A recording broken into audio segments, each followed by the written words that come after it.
सज्जन थे, वकील थे, वो कहा करते थे, अब बेटा हाई कोर्ट में प्रैक्टिस कर रहा है, लेकिन जिस दिन मेरे साथ सुप्रीम कोर्ट में प्रैक्टिस करे और किसी दिन मुझे हरा दे, उस दिन सोचता हूँ रिटायरमेंट लूंगा और कहूँगा मेरा कार्य पूरा। और बोले उस दिन तो आपको भी बुलाऊंगा, मैं घर में उत्सव करूँ। मैंने कहा हारने का उत्सव? बोले यही इच्छा। इतना दम होना चाहिए, और मैंने उसको कह रखा है एड़ी से चोटी का भी जोर लगाएगा, हरा नहीं पाएंगे। इतनी हिम्मत नहीं तेरे में, चैलेंज दे रहा हूं। अद्भुत चीज है कि संतान आगे जाकर के तप में, जप में, साधना में, गुणों में, व्यवहार में, सब चीजें अपने पूर्वजों की कीर्ति को आगे बढ़ाया, अमृत प्रदान करे, दीर्घमायु और लंबी आयु जीते हुए अपने परमात्मा को पाएं।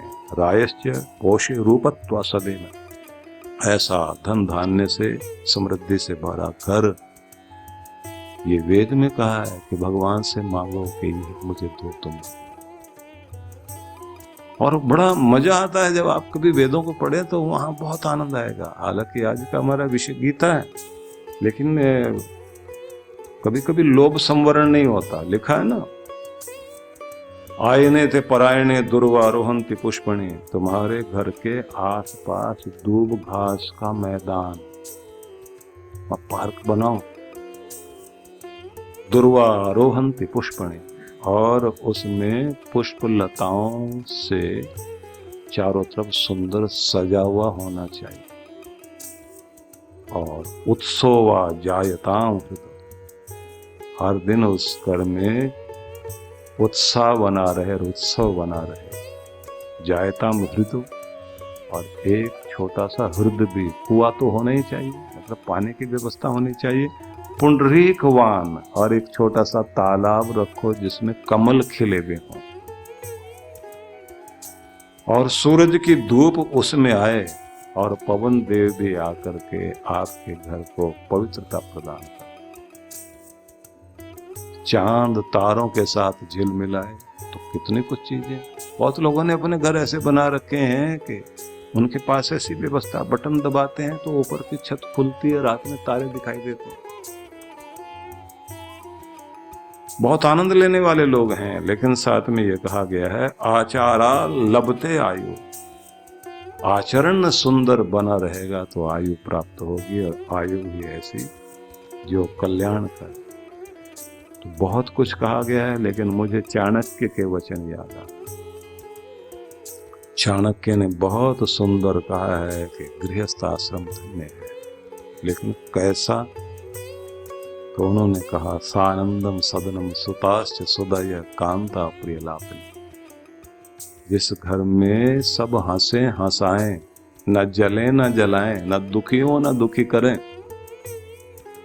ढूंढ ढूंढ के ऐसे कड़वे शब्द बोले जाते हैं कि मिर्ची खाने से तो पता नहीं जबान पर कोई असर आए ना आए, पर तन बदन में आग लग जाए, ऐसी बात बोले आगे।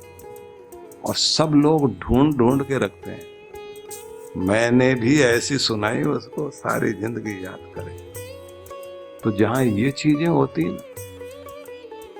टोंट कस रहे हैं, कड़वे वचन बोले जा रहे, व्यंग की भाषा बोली जा रही, तो बात ध्यान रख लेना। कहा गया एक दुधारी तलवार दो तरफ काटती है, एक को कुंता बोलते हैं, कुंता, उसमें नोक भी होती है, भाला टाइप बल्लम, बींद भी दे और दोनों तरफ से काट भी दे। बोले वो क्या होता है? का व्यंग होता है। ये टोंटिंग भाषा में जो बोलते हैं, आर पार निकल जाए। जिन घरों में ये चलता है तो कहते हैं दरिद्र तमाम बस्ती, मन में शांति नहीं रहेगी, चीजें इकट्ठी करके रह लेगा आदमी, लेकिन खुशियां नहीं, न बीमारी पीछे छोड़ेगी, न चैन की नींद आएगी। बाहर तो क्या दुश्मनों से लड़ेंगे, बीमारियों से तो क्या लड़ेंगे, गरीबी से तो क्या लड़ेंगे, उनकी अपनी लड़ाई खत्म नहीं होती कभी। उन्होंने बाहर नहीं ढूंढ रखा, कोई आपस में ही लगे हुए। उनके लिए हिंदुस्तान पाकिस्तान नहीं, वो तो खुद ही बने बैठे हैं। रात में भी लड़ाई, दिन में भी लड़ाई, खाते खाते लड़ पड़ेंगे, पहनते पहनते कपड़े लड़ पड़ेंगे। पानी पीते पीते लड़ाई शुरू। सानंदम सदनम, जिस घर में आनंद बना हुआ, सब उस आनंद का कारण बने हुए। मेरी तरफ से कोशिश रहनी चाहिए मेरे घर में मुस्कुराहट जाए। ठीक है, बर्तन जहां होंगे खटखटाएंगे, आवाज तो आएगी ना। आवाज आना, लड़ पड़ना, वो सब चल सकता है, लेकिन कहते ना कि विचार भेद चलता है, मन भेद नहीं चलता। सबके विचार एक जैसे हो ही नहीं सकते, स्वभाव एक जैसा नहीं हो सकता। तो सबके विचार अलग हो सकते हैं, स्वभाव अलग हो सकते हैं, लेकिन सबके मन अलग अलग नहीं, दिल अलग अलग नहीं होने चाहिए। दिल तो एक रहे, प्राण एक रहे। शरीर अलग अलग घूमते दिखाई देते हो, लेकिन सब में ऐसा लगे जैसे एक ही आत्मा है सब। तो कहते हैं कि उनके घर में स्वर्ग आता है। सुताश्च सुधय, बुद्धिमान संतान, कांता प्रिय लाभ, मधुर बोलने वाली, साथ देने वाली, आदर्श को समझने वाली पत्नी, सन्मित्रम, अच्छे दोस्त, सुधनम, और ऐसा धन जिसके स्रोत कई सारे हों। एक स्रोत सूख भी रहा तो दूसरी तीसरी जगह से आ रहा है और आपके काम चल रहे हैं, और आपका सिस्टम आपके लिए कमाए। आप मजदूरी करते हुए ना कमा रहे हैं। मजदूरी करते हुए कमाना वो है, दुकान पे जब तक जाके बैठ रहे, दुकान चल रही है, बैठना बंद कर दोगे तो पानी आना भी बंद हो जाएगा। और जिनका सिस्टम बन जाता है तो उनके लिए उनका बिजनेस कमाता रहता है, और सेठ जी जो है चुपचाप आराम से घूम रहे, तीर्थ कर रहे हैं, बड़े बड़े सभाओं में जा रहे हैं, आ रहे हैं, ऑफिस में 2-4 घंटे जाके बैठते हैं, कंट्रोल पूरा है। अपनी बुद्धि का प्रयोग करते करते, क्योंकि आर्थिक स्वतंत्रता प्राप्त करते करते लोगों की 60-65 साल की उम्र हो जाती है, और जब तक वो आर्थिक रूप से स्वतंत्र हो पाते हैं तब उनको पता लगता है उम्र तो हाथ से निकल गई। अब तो पैसा बीमारियों में ही लगाना है, कभी घुटनों को देखना, कभी कमर को देखना, कभी आंख को, कभी दांत को, कभी आंत को। वही डॉक्टर, उन्हीं के नंबर आपके पॉकेट में। और डॉक्टर का बड़ा आदर करता है उस समय आदमी जब बीमार रहता है, ऐसा उठ के खड़ा होता है जैसे राष्ट्रपति आ गए, क्योंकि शरीर में बीमारी है। उस समय वही लगता है कि बस यही है जो बचा सकता है। इसलिए कहा जाता है कि व्यक्ति को अपने शरीर का इसलिए ध्यान रखना है कि इसी में पूरी जिंदगी बितानी है, और कहीं ऐसा ना हो कि तुम्हारे शरीर का कोई अंग तुम्हें मना कर दे कि दोस्त मैं तुम्हारा साथ नहीं देता, क्योंकि ज्यादती करने में तुमने भी कमी नहीं चाहिए। तो कभी घुटना साथ नहीं दे, कभी कमर साथ नहीं दे, मैंने बहुत बोझ उठा लिया तुम्हारा, इतना भी उठा, घसीटना पड़ेगा, चाल बेढंगी हो जाएगी। आदमी कहेगा ऐसे तो हम चलते ही नहीं थे कभी, ऐसी शक्ल तो हमने सोची नहीं थी कि ऐसी भी हो जाएगी। वक्त रूप छीन लेता है, शक्ति छीन लेता है, अधिकार छीन लेता है, आकर्षण छीन लेता है। वक्त आता है तो आपको उस जगह बैठा देता है जो दुनिया को सलाह दे रहा था उसको समझाने 20 आते। इसलिए अपने आप को व्यवस्थित करना, सयोषित रति, आपस में पति पत्नी में प्रेम रहे, आज्ञा पराच सेवका, और सेवक ऐसे हों जो आज्ञा का पालन करें। जिसके घर में मुंह जोर सेवक हो जाते हैं ना, नौकर साहब, जबान चलाएं और बात पूरी ना करें, वही सिरदर्द बने हुए हों। जो सिरदर्द हटाने के लिए रखे गए वही सिरदर्द बढ़ाएं, तो समझ लेना चाहिए नरक। और अगर आज्ञा पालक हैं और स्वामी भक्ति है जिनमें, तो समझना चाहिए कि व्यक्ति का जीवन, उसका गृहस्थ स्वर्ग ऊपर ढूंढने की जरूरत नहीं है। यही राजस्थान में बहुत महत्व दिया जाता था राजाओं के युग में, तो वफादारी क्या होती है और कैसे वफादार लोगों को हम सम्मानित किया जाना चाहिए। वफादारों के गीत गाए जाते हैं। इसलिए आप उधर चाहे पन्नाधाय की बात करें आप, और राष्ट्रभक्ति के लिए जो हार्डर आने की बात करें, सिर काट के दे दिया था अपना, उस युवती ने अपने पति के लिए कि मेरा मोह नहीं, मैं तुम्हारे लिए कीमती नहीं हूं, देश कीमती है। अगर देश पुकारता है तो एक सिर क्या अनेक सिर दिए जा सकते हैं, लेकिन मेरे देश का सिर नहीं झुकना चाहिए। अद्भुत महिला भी, कितने सारे उदाहरण देखने को मिलते हैं। गद्दारों की चर्चा भी हुई, लेकिन उन वफादारों की चर्चा होती है जिनके बारे में कहा जाता है ना, शीतल भाट राणा प्रताप के दरबार में कितने प्यार से कविताएं पढ़ता था, लेकिन दूसरे दरबार में भी जाता था। एक दिन जब राणा प्रताप बहुत खुश हुए और उन्होंने शीतल भाट को कहा कि बोलो क्या चाहते हो। बोले, महाराणा मैं चाहता हूं आपकी पुरानी कोई पगड़ी हो, वो आप मुझे दें। उन्होंने कहा, तुम जानते हो इस पगड़ी का क्या मतलब होता है? भले ही पुरानी हो गई, वो पगड़ी कपड़े की पगड़ी नहीं है, वो राणा प्रताप के सिर पर रखी गई पगड़ी। और राणा प्रताप के पास एक ही चीज है, अन्याय के सामने, अधर्म के सामने कभी नहीं। बहुत लोग बिके हैं, बहुत लोग झुके हैं, लेकिन ये पगड़ी और ये सिर नहीं। शीतल भाट ने कहा कि महाराज पगड़ी आपकी होगी, आपका सम्मान रहेगा, ये पगड़ी कभी झुकने नहीं। क्योंकि वो भी कह सकते थे ले जाओ पगड़ी, कौन जाने किसकी है किसकी नहीं। पगड़ी पुरानी दी, अकबर के दरबार में गया वो, और पगड़ी उतार के अपने हाथ में लेकर ऊपर ऊंची की, और फिर उसके बाद कॉर्निश की। 7 बार अपना सिर झुका झुका के उनको सम्मान दिया। अकबर बोले, ये क्या गुस्ताखी है, कौन गुस्ताख है ये, और ये क्या बदतमीजी है। एक आदमी पगड़ी लेकर ऐसे कर रहा है और कॉर्निश भी कर रहा है, हमें आदर भी दे रहा है, और पगड़ी ऐसे ऊपर। दरबारी बोले, हुजूर आप ही पूछ लीजिए। पूछा, ये क्या, तुम्हारी हरकत समझ में नहीं आ रही।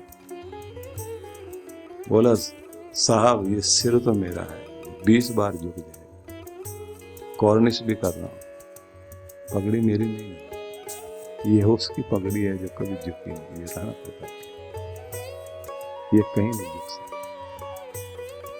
और कहते हैं कि उसके बाद अकबर ने कहा कि यहाँ ऐसे वफादार और ऐसे लोग हों कि सिर की तो बात क्या, जिसकी पुरानी पगड़ी भी झुकना नहीं जानती, उस आदमी को दिल से सलाम करना। बड़ों के आगे, गुरुओं के आगे, भगवान के आगे, भगवान के दर के आगे 1000 बार झुक सकते हैं, दुष्टता के आगे क्या बात होनी चाहिए। और कहते ना कि एक बार निराश होकर संधि के लिए तैयार हो गए थे राणा प्रताप, घोड़ा लेके चल भी पड़े थे, लेकिन खेजड़ी के वृक्ष के पास, ये जो शमी वृक्ष होता है उसके पास जाकर के अपना घोड़ा खड़ा किया, और वहां से सीमा दूसरे देश की शुरू हो गई। वहां रुक गए राणा प्रताप जाकर, वहां से पीछे मुड़ के अपनी मेवाड़ भूमि को देखा। मन में सोचने लगे कि आज मुझे समझौते के लिए जाना चाहिए या नहीं। और तभी शीतल भाट की आवाज सुनाई, रेत के टीलों से ऊपर से गरजती हुई आवाज में वो अपनी कविता बोलता, मेरे सुनना नाथ पुकार, वो घोड़े पर जाने कहां को हुए आप तैयार, कहां को बांधी है तलवार, वो चेतक चपल चलाने वाले। मुड़ के देखा, शीतल भाट बुला ली, और बुलाया तो उसने इतना ही कहा कि जिसकी पुरानी पगड़ी भी अकबर के दरबार में नहीं झुकी, वो मेरा राणा किसी से समझौता भी कैसे कर सकता। ये मेवाड़ की मिट्टी है, ये गौरवशाली मिट्टी है। और आप जानते हैं, इस गौरव गान के कारण ही कहा जाता है, अगर आन बान शान का प्रतीक कोई हो सकता है तो जिन लोगों के सिर में वो गर्व है कि इसकी भी कोई कीमत है, अपने स्वाभिमान को जो सुरक्षित कर रखना जानते, जब दूसरे लोग अपने मुगलों के साथ में बेटियां ब्याहने में लगे हुए, जंगल के खाक छान कर भी, घास की रोटी खाकर भी जिसने अपने धर्म की और अपने देश की आन और शान को जीवित रखा, ऐसे लोगों का जब नाम जिह्वा पर आए तो दिखाई देना चाहिए, हमारे अंदर भी वो भावनाएं प्रकट होनी चाहिए। इसलिए मैं कहना चाहता हूं कि जिसके घर में वफादारी है, जिस देश में वफादारी है, जिस कुल में वफादारी, जिस समाज में वफादारी है, उसे कोई नहीं हिला सकता। इसलिए कहा जाता है वीरों ने देश बचाया है और गद्दारों ने मिटाया। छोटे से लालच में आकर के गद्दारी करके दूसरों से जाके मिल गए, उन्होंने न जाने कितनों की हत्या करवाई और कलंक लगाया अपने कुलों। तो सेवा परक अगर किसी के घर में, हमें खुद भी तो, हम सब भी तो सेवक है ना भगवान के, एक दूसरे के।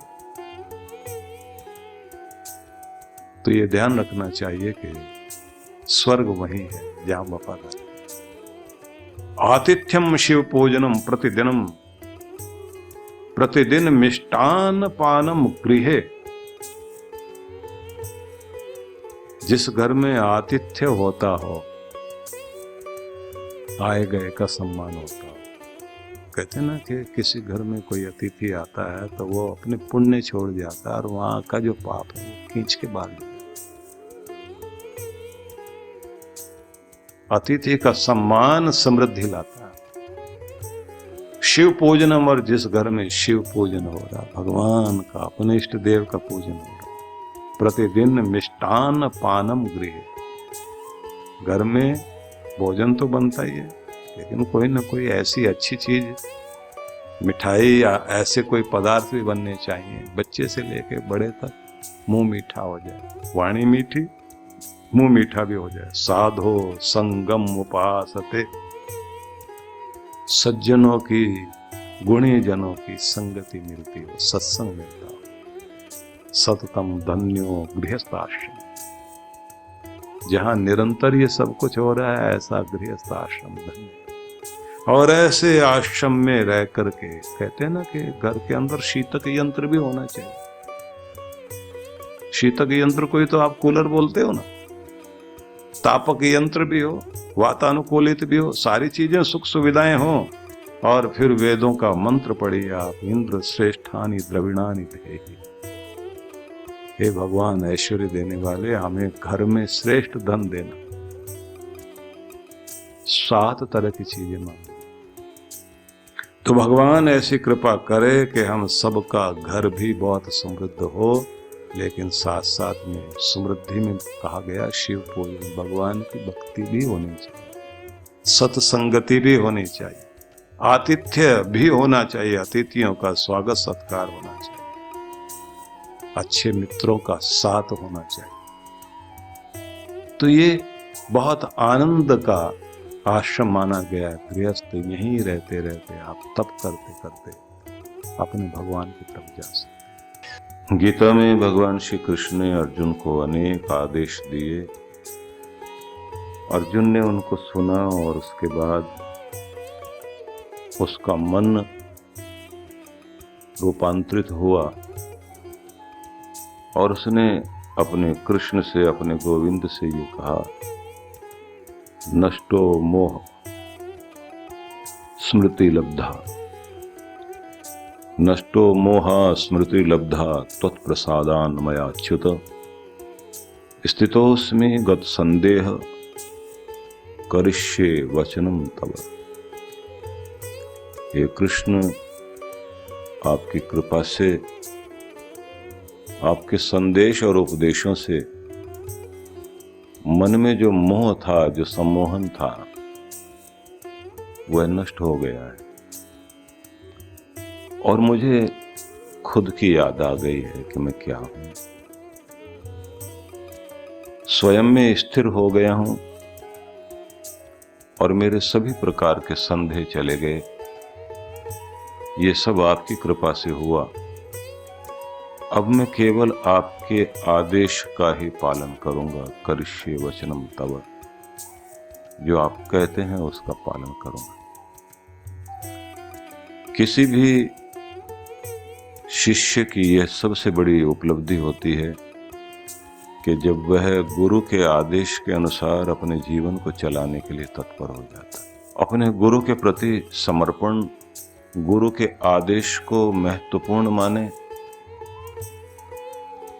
और फिर उसका भाव होता है कि अब सौंप दिया इस जीवन का सब भार तुम्हारे हाथों में है, जीत तुम्हारे हाथों में है, हार तुम्हारे हाथों में, किधर भी लेकर चलो।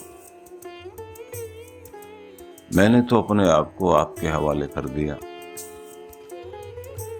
और आप समझेंगे कि ऐसा आसान तो नहीं होता, लेकिन आप जब अपनी गाड़ी में बैठे होते हैं, ट्रेन में बैठे, बस में बैठे, हवाई जहाज में बैठे,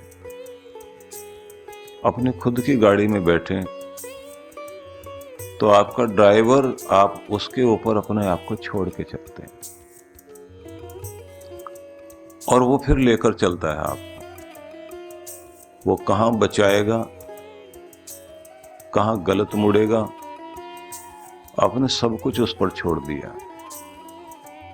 आप डॉक्टर से दवाई लेते हैं, ट्रीटमेंट कराने जाते हैं, तो आपको अपने आप को उसे समर्पित करना होता है। वकील आपका केस लड़ता है, अब वो गलत करेगा सही करेगा, आपको तो सरेंडर करना पड़ेगा। अगर सरेंडर नहीं करेंगे ना डॉक्टर के सामने, आपका रसोइया आपके लिए भोजन बनाएगा। सरेंडर करेंगे आप। आपका शिक्षक आपको पढ़ाएगा, आपको सरेंडर करना होगा, गलत पढ़ा रहा है या सही पढ़ा रहा है।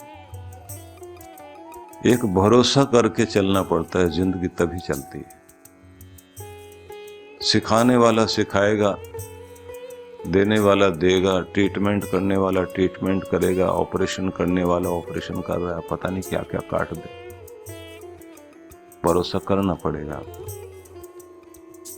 लेकिन भरोसे के काबिल जो सबसे अधिक हो सकता है सब रिश्तों में, तो उसे कहा गया वो सदगुरु है।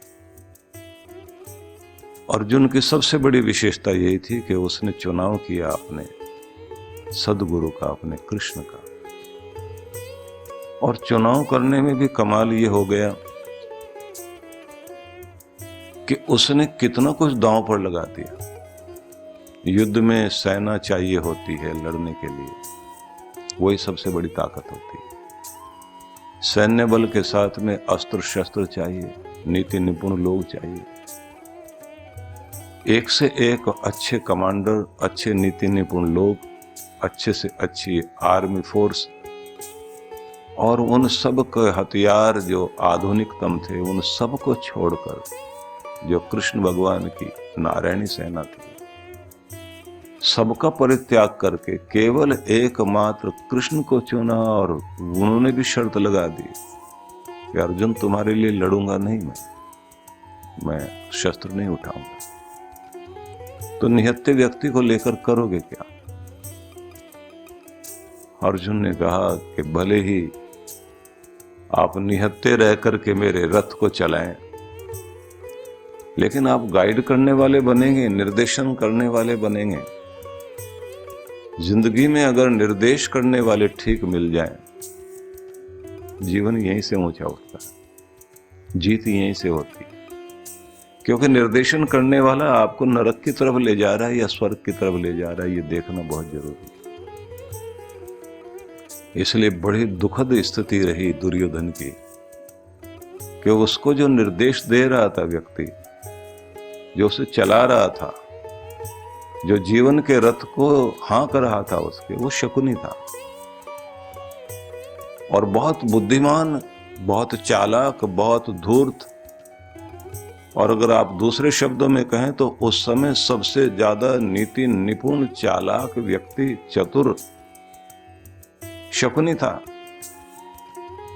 दुर्योधन समझ रहा था इस बात को कि जिस छल छद्म की और नीति की रणनीति की जरूरत है वो शकुनी के पास है, वो मेरे साथ है। ये बात ध्यान रख लीजिए कि आपकी जिंदगी की सफलता रणनीति पर निर्भर करती है कि आप कौन सी रणनीति अपनाते हैं।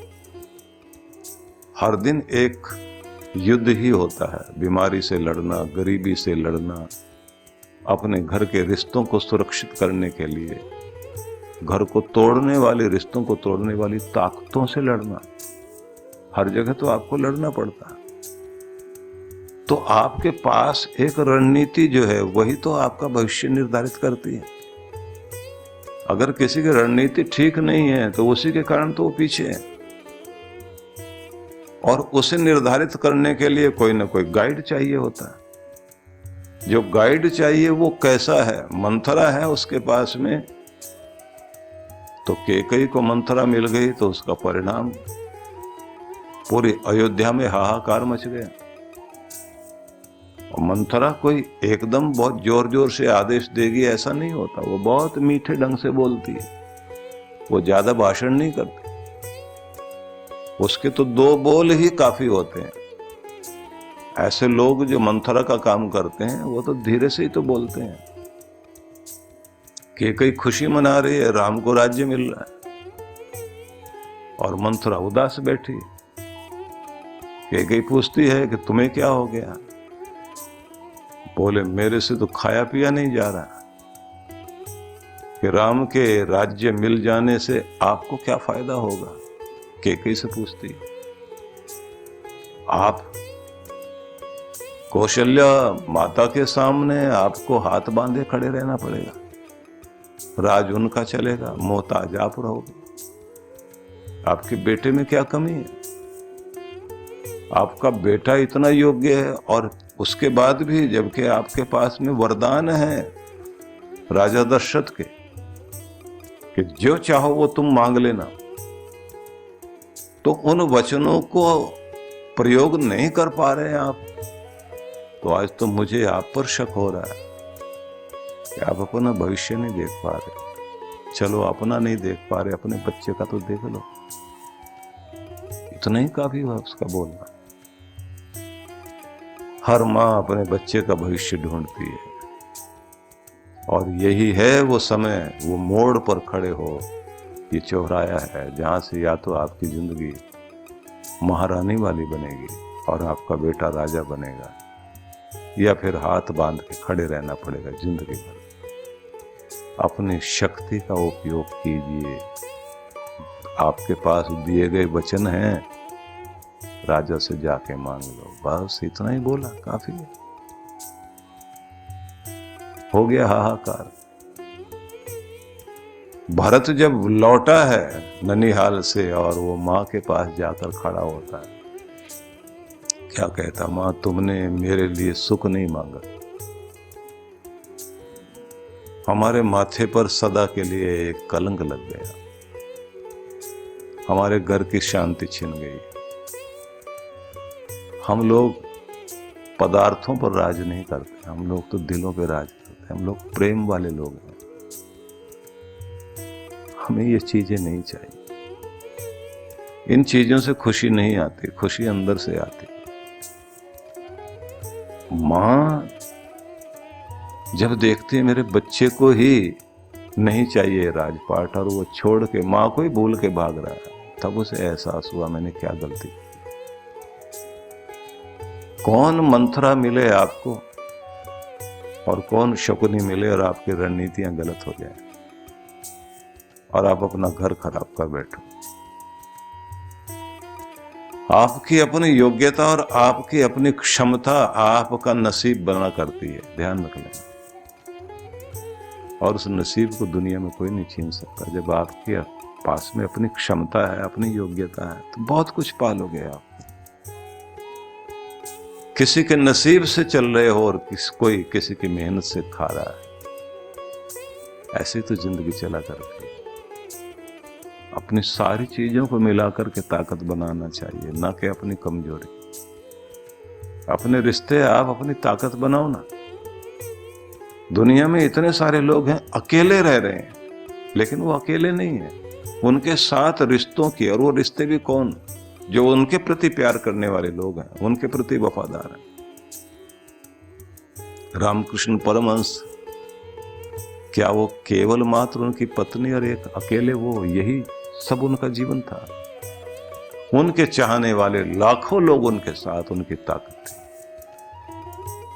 विवेकानंद के साथ उनके मानने वालों की एक बहुत बड़ी ताकत थी। आपके रिश्तों में आपकी ताकत होती है। वो रिश्ते कहां, जहां आपका प्रेम फैला हुआ है, वो प्रेम वापस आ रहा हो। एक तो वो है जो स्वार्थवश आपको प्रेम कर रहे हैं, झूठी हमदर्दी दिखा रहे हैं। एक वो है जो आपको दिल से मानते हैं, जो आपके सामने झुकते भी हैं, मिलते भी हैं, सब कुछ अपना आपको मानते हैं। वो आपकी ताकत है, बहुत बड़ी ताकत होती है। आप समझिए, इतने सारे लोग दुनिया में जो अकेले बैठे काम कर रहे हैं, इतनी बड़ी ताकत उनके साथ में होती है। और जो नकली पद के कारण जिनके आसपास लोग हैं, धन के कारण किसी के साथ लोग इकट्ठे हैं, पद के कारण लोग इकट्ठे हैं, उनको लगता है बहुत बड़ी भीड़ है मेरे साथ में। वो ताकत नहीं होती, वो उसकी कुर्सी की जय जयकार होती है, उसके धन की जय जयकार होती है। वो धन गया तो वो भाग गए। लेकिन देखने वाली बात है, जिनके प्रति सही ढंग से प्यार करने वाले लोग होते हैं, उनको मानने वाले लोग होते हैं। दुख आए, सुख आए, उस समय वो सबसे पहले आगे आके खड़े हो जाते। इसलिए ये ध्यान रखने की बात है कि अपनी शक्ति को पहचानना चाहिए। आपकी ताकत केवल आपके शरीर में नहीं है, आपकी ताकत आपके शरीर में है, आपके प्राणों में है, आपके मन में है, आपकी बुद्धि में आपकी ताकत है, आपकी आत्मा में आपकी ताकत है, आपकी ताकत आपके रिश्तों में है, आपकी बुद्धिमत्ता में आपकी ताकत है। और आपकी सबसे बड़ी ताकत, एक तरफ आपके गुरु और दूसरी तरफ आपका भगवान, यह आपकी शक्ति। इन सारी शक्तियों को अपने साथ जोड़ना चाहिए। यही चीज है जो आपको बाहर भी ताकत देती है। नहीं तो कब कौन किस बात से नाराज होकर छोड़ के चला जाए। कितने ऐसे लोगों को मैं देखता हूं, अपने बच्चों को पढ़ा लिखा करके लायक बना करके विदेशों में बैठा दिया। अब वो इंडियन करेंसी में देखे तो 10 लाख, 12 लाख, 20 लाख रुपए महीना कमा रहे हैं। वहीं रह रहे हैं, वहीं उन्होंने अपने मकान ले लिए, वहीं उनके बच्चे हैं, यहाँ माँ बाप बैठे हुए। वो बीमार भी हो जाए माँ बाप तो पूछने के लिए वहां से यहाँ चलकर आने वाला कोई नहीं है। तो आपको मिला क्या? आदमी तो अकेला ही बैठा हुआ। वहां चले भी जाओगे आप मिलने के लिए तो सारा दिन बैठे हैं अकेले। शनिवार रविवार को थोड़ी देर के लिए जो छुट्टी होती है, उसमें भी छुट्टी कहाँ उनकी। व्यक्ति जो कहते हैं ना कि भीड़ में अकेला और अकेले में भीड़ में, अकेले बैठे होते हैं ना हम लोग, तो दिमाग में बहुत बड़ी भीड़ चल रही होती है। और जब भीड़ में चल रहे होते हैं तो बहुत अकेलापन महसूस हो रहा होता है। तो कितने सारे ऐसे लोग हैं जिनके पास देखने में भीड़ है पर वो अकेले हैं, बहुत अकेले हैं। और कुछ वे हैं जिन्होंने अपने प्रेम से या जिनके प्रति श्रद्धा से, इतने सारे वे लोग हैं जो ये चाहते हैं कि हमें कुछ मौका मिले, हम काम आए। तो चुनाव करना आपके ऊपर है कि आप कौन सी रणनीति अपना करके चलते हैं और आपके गाइड कौन है।